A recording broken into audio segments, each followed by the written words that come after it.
Let me ask you a question right out of the gate. What if the person you've been pretending to be is the biggest obstacle to the person you're destined to become? See, the world keeps telling you to be visible, to be loud, to brand yourself, to get followers. But what if the next level of your life isn't about being seen, it's about disappearing? Not disappearing to quit, not disappearing to hide, but disappearing to evolve.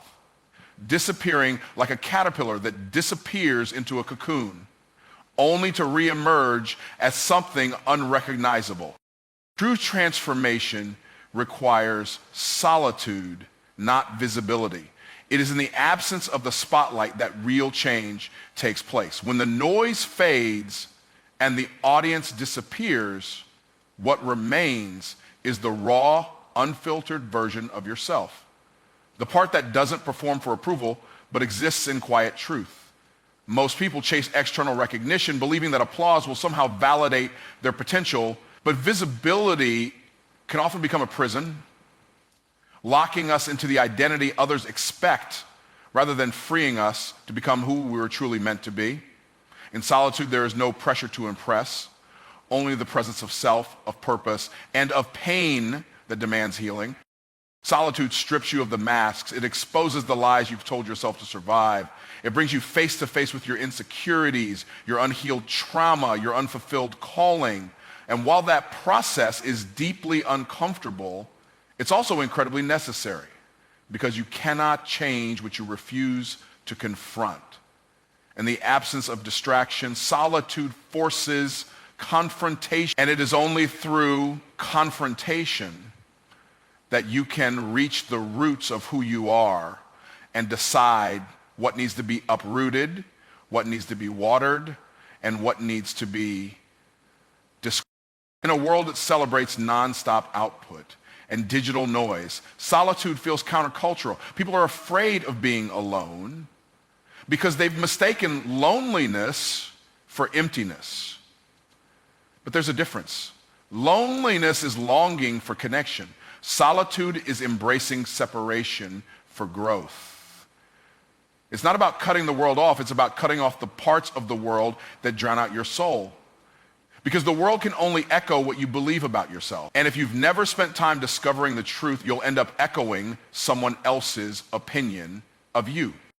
Transformation is internal, long before it becomes external. You cannot sculpt a masterpiece from the outside in. You must start within. Solitude becomes the chisel. It refines your thoughts, reprograms your mindset, and reveals the patterns that keep sabotaging your progress. Without the pressure to perform, you begin to listen to yourself honestly. You start to recognize your excuses, your fears, your desires, and that awareness is the birthplace of transformation. Change doesn't begin with a motivational speech or a viral quote. It begins when you sit in silence and decide who you're no longer willing to be. There is something sacred about being unseen while you build. When no one is watching, you are free to fail without shame, to practice without pretense, to experiment without fear. In visibility, there is often pressure to be perfect, but solitude offers grace. Grace to grow slowly, grace to learn deeply, grace to reset without ridicule. In solitude, your timeline belongs to you, not to the audience, not to the algorithm, not to... When you step away from the noise, you begin to hear the sound of your intuition again. You remember what you're passionate about, not what's popular. You start working on the things that matter, not just what trends. You begin to value legacy over likes. Solitude helps you distinguish what's urgent from what's essential. Because visibility often demands speed, but transformation requires depth. And you cannot go deep when you're always being watched. There's a humility in solitude that breaks the ego. The ego thrives on visibility, on being admired, followed, and praised. But the soul grows in silence. When you retreat into solitude, the ego is forced to surrender. You start asking different questions. Not how do I look, but who am I becoming? Not what do they think of me, but what do I think of myself? That shift in focus is what separates temporary motivation from lasting change. In solitude, time slows down. You stop racing. You stop chasing. You begin to breathe with purpose. Every moment becomes intentional. You are no longer living by default, but by design. That stillness becomes the training ground for clarity. You see the habits that no longer serve you. You notice the relationships that drain you. Start making decisions based on vision, not on fear. You begin to define your future rather than repeat your past. This is where true self-discipline is built. Not the kind you post online, but the kind that holds when no one is watching. In solitude, you develop the habits that support transformation. You wake up early because your future matters. You study because your growth is non-negotiable. You build systems that align with your identity, not just your goals. Visibility might get you attention, but solitude builds the foundation to sustain it. Most people try to transform while staying invisible because they're addicted to approval. They want to be celebrated before they've done the work. But real transformation requires that you walk through the wilderness, alone, in silence, with nothing but your conviction and your commitment. Visibility is a reward, not a requirement. If you want the kind of success that lasts, you must be willing to disappear long enough to become unrecognizable, even to yourself. Disappearing isn't quitting, it's evolving. The world has taught us to associate silence with surrender, to see stillness as stagnation, and to interpret withdrawal as weakness. But there is a vast difference between giving up and stepping back. Quitting says, I have nothing left. Disappearing says, I'm gathering everything I need. When you choose to disappear, it's not because you're done, it's because you're preparing for what's next. Growth doesn't always make noise. Sometimes it sounds like silence, looks like isolation, and feels like distance. There is a season in every person's life where you must retreat in order to realign. This isn't cowardice, it's courage. It's the willingness to separate from the crowd long enough to hear your own voice again. When you evolve, you outgrow the spaces, habits, and even people that once felt like home. Disappearing becomes a necessary process, not to escape life, but to embrace it with greater purpose and power. In the silence, you shed layers that were never really you. You drop the roles, the performances, the borrowed identities, and step into something more authentic. People may not understand why you vanished for a while. They might question your absence, misinterpret your silence, and even call your stillness failure. But transformation doesn't happen in public view. It happens in private rooms, in lonely nights, in quiet mornings when no one is watching. It's in those moments of solitude that your next version is being born. And the people who mistake your disappearing act for quitting are often the same ones who only recognize progress when it's presented with applause. Disappearing allows you to detach from the expectations that were never aligned with your destiny. You no longer move to be seen, you move to be true. You're not trying to prove yourself anymore, you're trying to become yourself. That shift is everything. Because until you break free from the need to be understood in your current state, you'll never evolve into your higher state. And evolution is not always graceful. Sometimes it's messy.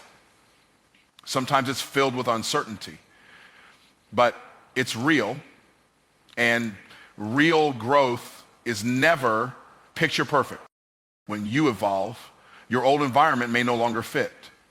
The routines you once clung to start to feel restrictive. The conversations you used to enjoy start to feel shallow.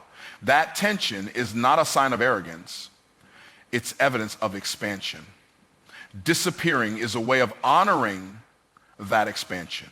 It gives you space to upgrade your mindset, to refine your vision, and to cultivate the strength you'll need to carry your next assignment. You're not running from life. You're running toward a higher version of it.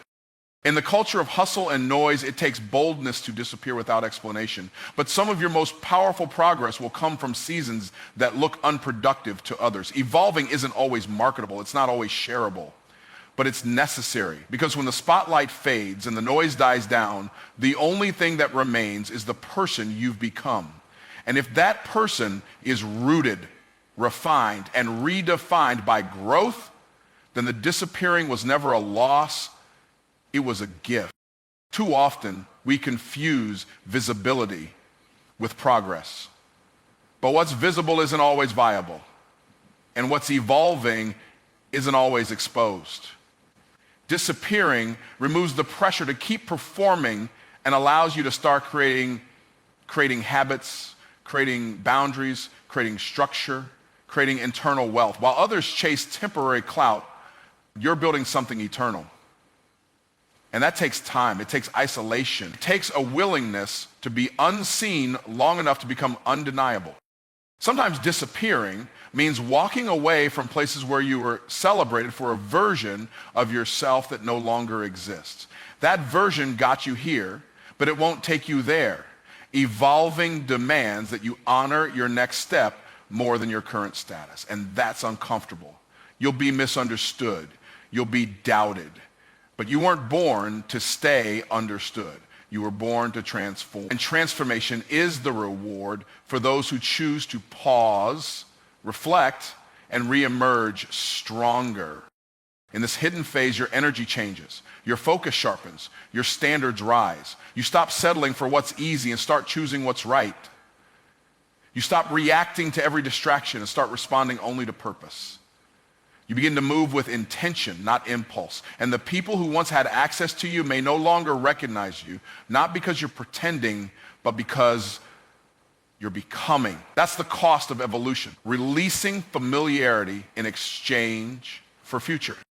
This is why disappearing is sacred. It's the invisible bridge between potential and power, between who you were and who you're becoming. It's not the end of your story, it's the rewriting of it.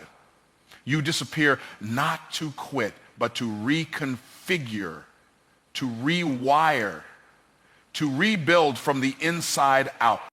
You must sacrifice comfort and approval to reach your next level.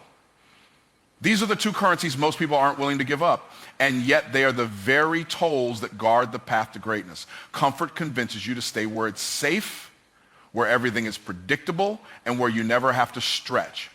Approval convinces you to stay where you're accepted, where you're liked, and where you never challenge to become more than who you've been. But growth doesn't care about your comfort. Destiny doesn't wait for your validation. And transformation never comes without disruption. Comfort whispers you've done enough. It tells you to be content with average effort and rewards you with temporary ease. It urges you to avoid failure, avoid risk, avoid discomfort at all costs. But greatness lives on the other side of discomfort. Everything you want, whether it's mastery, influence, abundance, or legacy, is guarded by inconvenience. You cannot claim to want more while clinging to what makes you feel safe. The next level requires exposure. It requires action before you're ready, movement before you're certain, and trust before. Approval is another trap in disguise. It feels good because it's familiar. We've been trained since childhood to seek it from parents, from teachers, from peers. But the moment your mission becomes dependent on approval, your vision becomes diluted. You start editing your voice to make it palatable. You start shrinking your dreams to keep others comfortable. You begin to live a version of your life that pleases everyone but fulfills no one. And the moment you compromise your identity for acceptance, you've sold your future for applause. At your next level, you'll be required to do things that make other people uncomfortable. You'll have to say no to things you used to tolerate.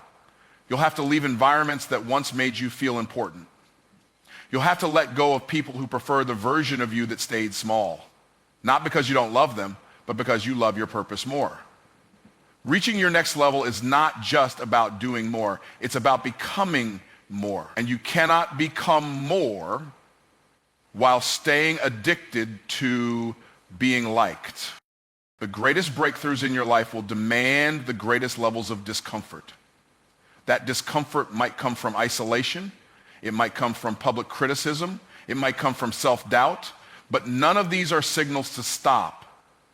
They are confirmations that you are moving in the right direction, away from what's easy and toward what's essential.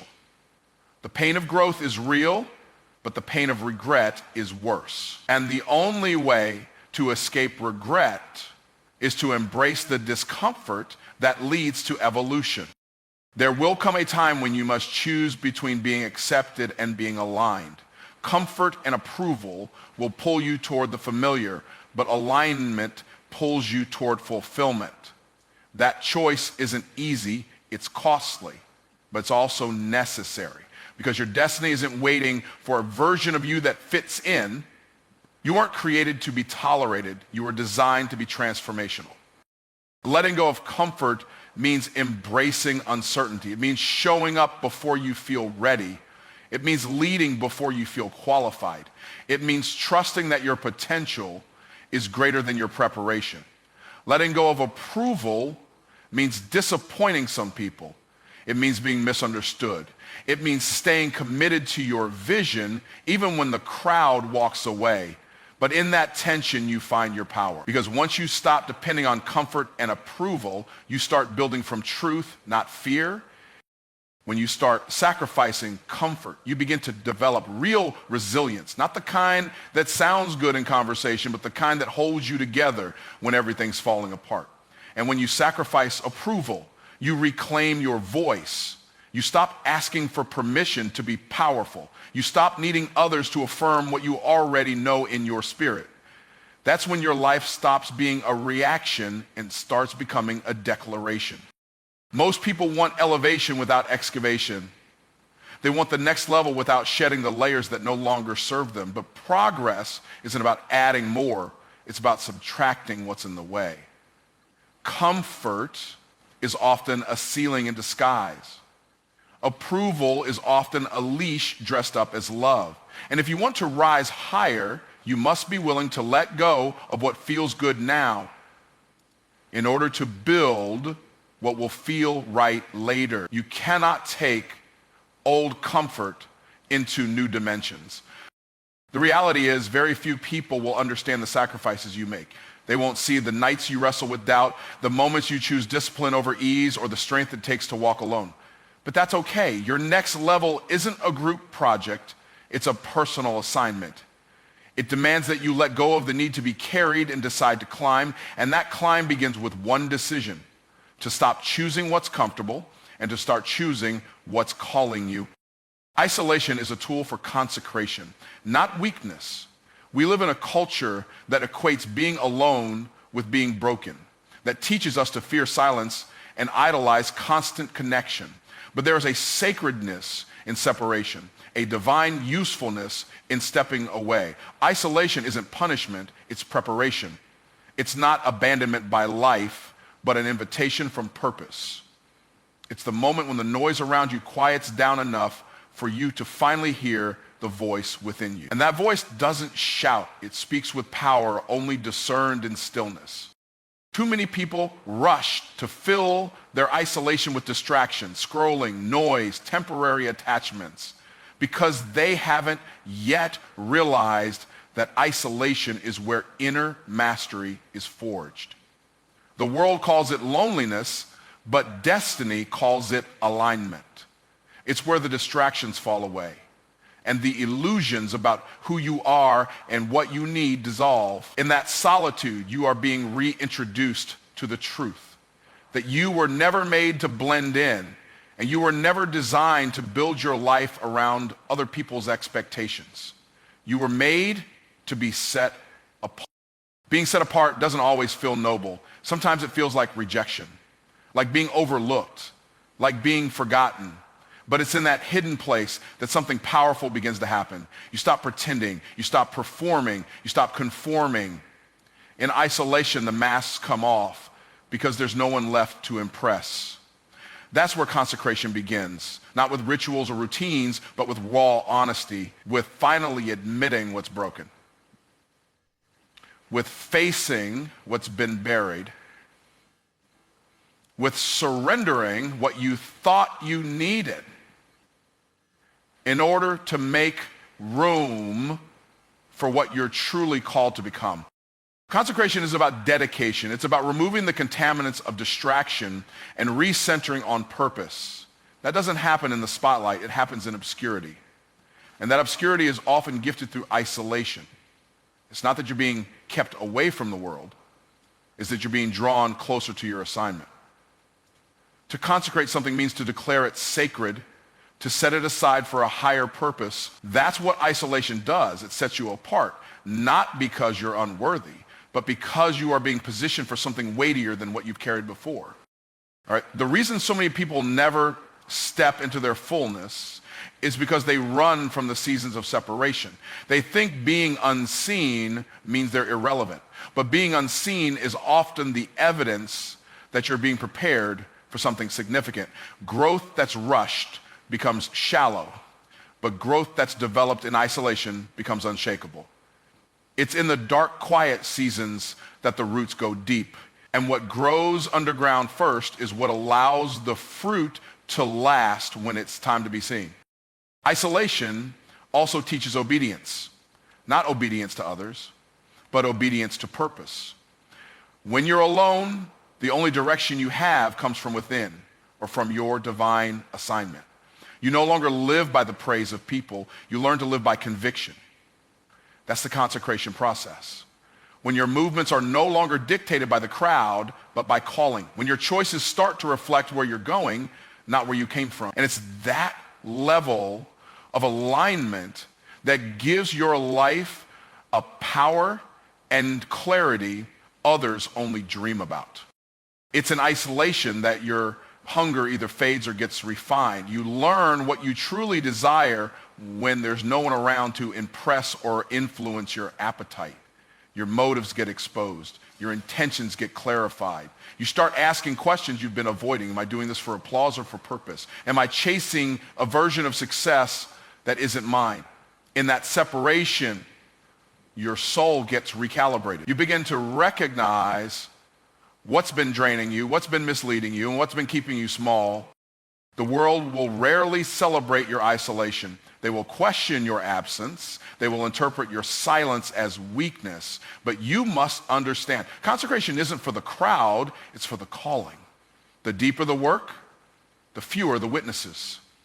The greater the mission, the narrower the path.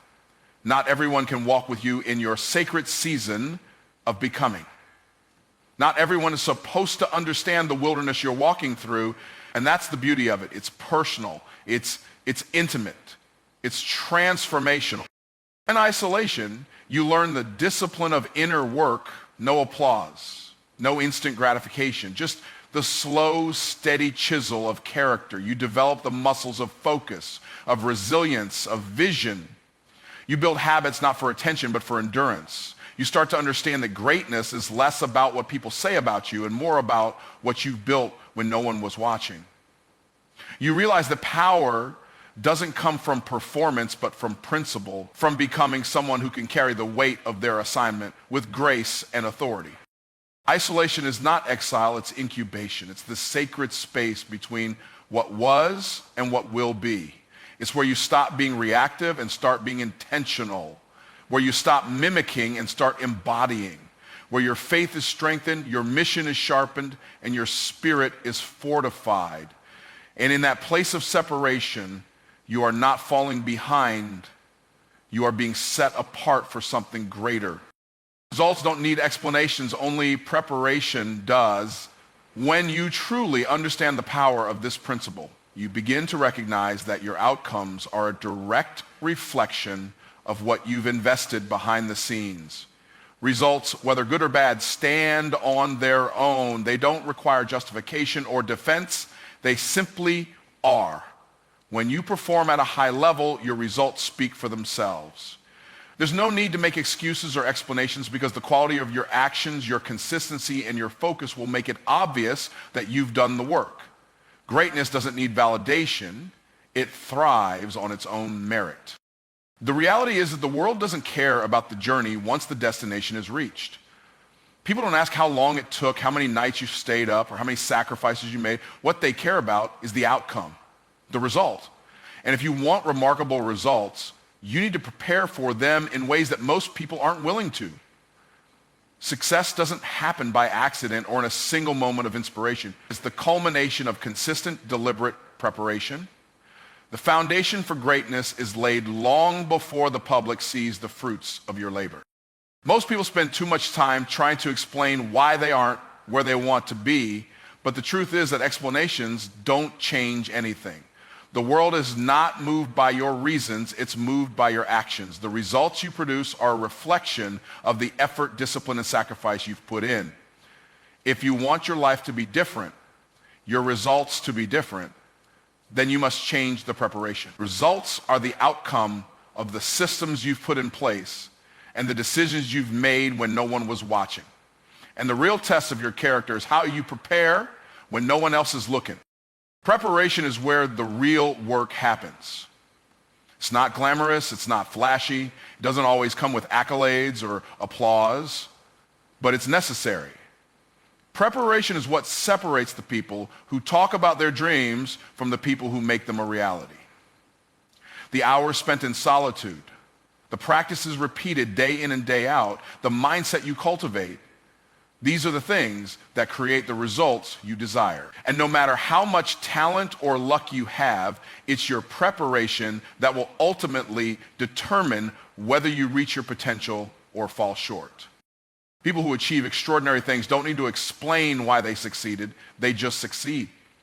They've put in the work when no one was looking, and now the results are simply evidence of their commitment. The explanation for their success isn't in words.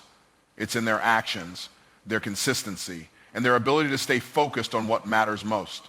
Results are not something to be explained away. They are something to be earned. They come from a deep well of preparation that few are willing to tap into. And that's why results are so powerful. They can't be faked. They only come to those who are willing to do the hard, invisible work that others are too comfortable to do. When you focus on preparation, you eliminate the need for excuses. You stop wasting time explaining why you're not where you want to be or why you haven't accomplished something yet. Instead, you focus on the small, necessary steps that lead to bigger results. You understand that the journey is not about seeking approval or external validation. It's about honing your craft, sharpening your skills, and building the systems that will carry you to your desired outcome. The more you prepare, the less you need to explain, because the evidence of your work will speak for itself. Preparation also brings clarity. And when you know exactly what you're working towards and why, it becomes easier to filter out distractions and focus on what truly matters. You stop wasting time on things that don't serve your purpose, and you start to put energy into the activities that will move you closer to your goal. It's not about doing more, it's about doing what matters. When you're prepared, you can navigate obstacles with confidence and make decisions with conviction. You're not guessing or hoping for the best, you're executing a plan that you've designed with care and thought. People who understand this principle don't just talk about what they're going to do, they actually do it.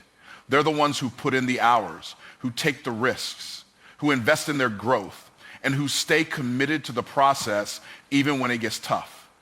They don't waste time explaining why they can't do something. They find a way to make it happen. They understand that results don't come from excuses, they come from action. And the action is always grounded in preparation. Every small decision you make, every moment you dedicate to your craft is part of a larger plan that will ultimately lead to the results you desire. In a world obsessed with instant gratification, it's easy to forget the importance of preparation. Everyone wants to see the result right now. Everyone wants the quick fix, the shortcut, the magic solution. But the reality is that lasting results don't come from shortcuts. They come from sustained effort, focus, and preparation over time. Success isn't built in a day. It's built day by day, step by step. When you focus on the preparation, the results will follow. You won't have to explain them because they will be so clearly linked to the effort you put in. If you want to achieve something great, stop wasting energy trying to explain why you're not there yet. Instead, channel that energy into preparation, do the work, stay disciplined, trust the process. When the results finally show up, they will speak louder than any words you could ever say. Disappear strategically, reappear unrecognizably powerful. There's an undeniable power in knowing when to step back, to retreat, and to allow yourself the space to transform. This is not about running away or avoiding challenges. It's about choosing to withdraw temporarily in order to recalibrate, to refine, and to rebuild from a place of strength. In a world where noise is constant and the pressure to perform is ever present, the ability to disappear is a deliberate, conscious act that will allow you to come back not just stronger, but unrecognizably powerful. It's easy to get caught up in the hustle, to get lost in the daily grind of trying to keep up with everyone else's pace. But true greatness is not found in constant movement, it's found in moments of strategic pause. Disappearing doesn't mean losing yourself.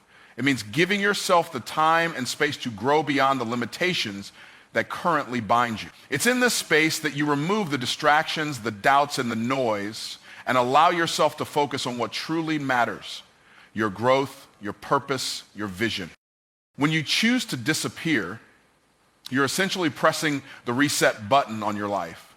You're saying no to the status quo, no to external pressures, and yes to a deeper, more intentional path. This is not about escape, it's about preparation. In this quiet, secluded space, you'll have the opportunity to assess what you've been doing, to identify what's been holding you back, and to make the internal shifts necessary to rise to your next level. This is a time of deep introspection where you re-examine your beliefs, your goals, and your relationships, and decide what stays and what needs to be left behind. But disappearing is not an act of cowardice, it's an act of courage. It takes immense bravery to step away from the noise of the world and choose to do the inner work. It's easier to stay visible, to remain in the comfort of what's familiar, and to seek validation from others. But transformation rarely happens in the comfort zone. It happens when you're willing to disrupt your current state of being and put in the effort to evolve. Disappearing strategically means you're choosing to prioritize long-term growth over short-term satisfaction. You're willing to embrace the discomfort of change because you understand that the result will be worth it. During this time of disappearance, you're not idle. Far from it. You're preparing, learning, adapting, and evolving. This is your time to master new skills, expand your mindset, and build the inner strength necessary to handle the challenges ahead. It's when you disappear from the external world that you're able to reconnect with your inner self. You rediscover your purpose, redefine your vision, and reestablish your value. The work you do in this quiet, hidden space becomes the foundation of your future power. The silence becomes fertile ground for the seeds of transformation. The beauty of disappearing strategically is that you are under no obligation to explain yourself to anyone. You don't need to justify your actions, your need for solitude, or your decision to step back. In fact, the more you try to explain, the more you risk diluting your power. The real strength comes from the quiet confidence of knowing that when you do return, you'll be unrecognizable. You'll be stronger, more focused, and more aligned with your true purpose. And those who once questioned your absence will be in awe of the force you've become. This strategic disappearance allows you to remove the masks and pretenses that you may have worn in the past. It's easy to get caught up in playing roles for others, trying to meet their expectations, seeking their approval, conforming to their norms. But true power comes when you shed those roles and allow your authentic self to emerge. Disappearing for a time gives you the freedom to let go of the things that no longer serve you, to release the identities that were imposed on you by others, and to step into the fullness of who you are meant to be. When you reappear after your time of disappearance, you do so with a renewed sense of clarity and purpose. You are no longer just reacting to life, you are intentionally creating it. Your actions, words, and decisions are aligned with your higher self, and the power you now possess emanates from a place of inner strength and conviction. No longer bound by the need for external validation, you move with a quiet authority that commands respect. The power you've cultivated in isolation will be evident in everything you do, from the way you carry yourself to the way you navigate challenges. The key to this transformation is that when you reappear, you're no longer the same person who disappeared. The version of you that once sought approval, that once operated from a place of insecurity or uncertainty, no longer exists. You've undergone a deep transformation. You've allowed yourself the time and space to heal, to grow, and to step into your true power. And when you return, the world will feel the shift. People will notice the change, even if they can't fully understand it. The unrecognizable strength you now possess will be impossible to ignore. The process of disappearing strategically and reappearing unrecognizably powerful is a journey of self-mastery. It's not about pleasing others or adhering to the standards they set for you. It's about taking full ownership of your life, your decisions, and your destiny. It's about recognizing that power comes from within, and that sometimes the only way to access it is to step away from the noise, take a deep breath, and allow yourself the time to transform into the person you were always meant to be.